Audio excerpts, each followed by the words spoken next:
But this idea that the entire Christian faith, or that God himself is a weapon of evil, is completely ridiculous. And that's what she's trying to pose here.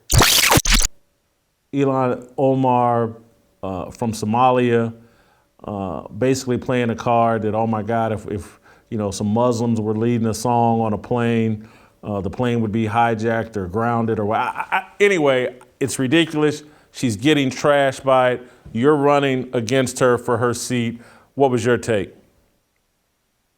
My take is Ilhan Omar is the prime example of what Donald Trump was able to illuminate about D.C. and D.C. politics, about the entire political culture, is that there are issues like God and faith, freedom and country, or war, let's say in the Ukraine, that are being played on multiple angles by enemies that walk in the shadows, that walk away from the sight of the everyday American citizen, because our mainstream media isn't doing their job.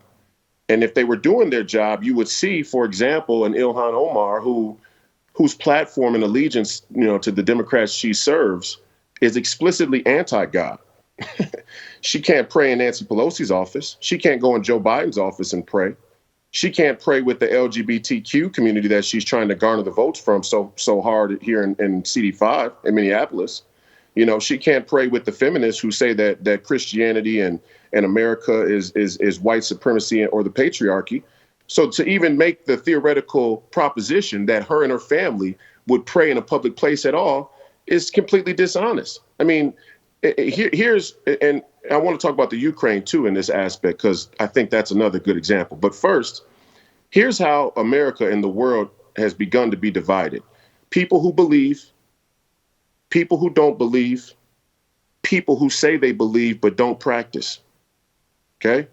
Now, both of those 2/3 of the pie pose a huge problem for the 1/3 that do believe. And I think that middle portion of people who say they believe but in effect really don't have strong faith are moving closer and closer to just abnegating faith in God. And that's Ilhan Omar. And there are Christians like that as well. They're not getting a pass from me. Catholics aren't getting a pass from me. The Pope isn't getting a pass from me. There are many people who say they believe in God and are taking and using God to take the Lord's name in vain. But this idea that the entire Christian faith, or that God himself is a weapon of evil, is completely ridiculous. And that's what she's trying to pose here. She's trying to peddle an anti-Christian sentiment and use the persecution or anti-Muslim narrative as a double and triple cross. And it's just offensive. First of all, again, you don't believe in God, truly. I mean, let's just cut through the bullshit. She doesn't believe in God.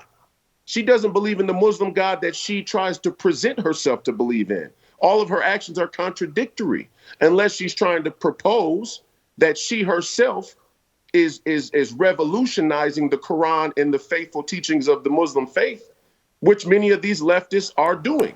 And they're that middle portion of people who say they're Christian, Muslim, or Jewish, but in fact are trying to change all of the fundamental pillars of faith itself. There's nothing more arrogant and anti-God than that.